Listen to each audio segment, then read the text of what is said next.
Dá sa samozrejme spolupracovať s tými, ktorí majú aj mnohé dobré myšlienky v Európskom parlamente. Je ich menšina, je ich dramatická menšina. Sú to či už frakcie napravo Patrioti alebo ESN a naľavo The Left v niektorých veciach, niektorých sú úplne uletení, ale povedzme v otázke Izraela a Palestíny majú správny názor a dalo by sa takto pokračovať. Tam zase sú uletení úplne patrioti, tí podporujú Izrael v genocíde, to sa nedá vysvetliť.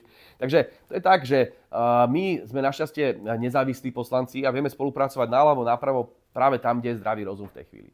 A máme tam samozrejme šancu niečo, ani nie že presadiť, na niečo upozorniť. Ale na konci dňa nás ten centristický liberálny válec vždy prevalcuje. Však tú Lajnovu podporujú progresívci, podporujú ich kresťanskí demokrati, sociálni demokrati, zelení, celí vytvorili takú obrovitánsku guču a toto teraz ten valec ide a nenávidí všetko, čo je iné, to je vraj extrém, my sme všetci dezoláti a tak ďalej. Hej?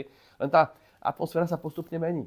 A keď sa pozriem na Nemecko, ako rastú strany, ktoré tento systém odmietajú, keď sa pozriem do Česka, keď sa pozriem na Rakúsko, na Holandsko, na Francúzsko, to všade sa mení. Však v Británii vyhrá voľby Farage, pravdepodobne. Vo Francúzsku to bude buď Mélenchon, čo je ľavý, pre nich extrém, alebo Le Penová, pre nich pravý extrém. To isté platí o Maďarsku, to isté platí o ďalších krajinách, kde tá situácia nie je taká, že liberáli ako sú tí najdôležitejší, najlepší a najsilnejší. Liberalizmus končí. To končí na smetisku dejín. Ja to vidím na prípade Francúzska. Ten Macron má dneska podporu 15%. A s týmto chce inak vládnuť ďalej, hej, čo je mimoriadne demokratické. A on vyčíta Putinovi, že Putin vládne s 95% podporou, hej. A to sú tie paradoxy. Ale hovorím, mení sa to aj v tej Európe. Ale tento Európsky parlament je žiaľ zložený ešte stále z týchto liberálnych fašistov a veľmi ťažko sa s tým bojuje, ale my musíme bojovať. Však aj tí naši otcovia boli v menšine, keď bojovali v Slovenskom národnom povstaní.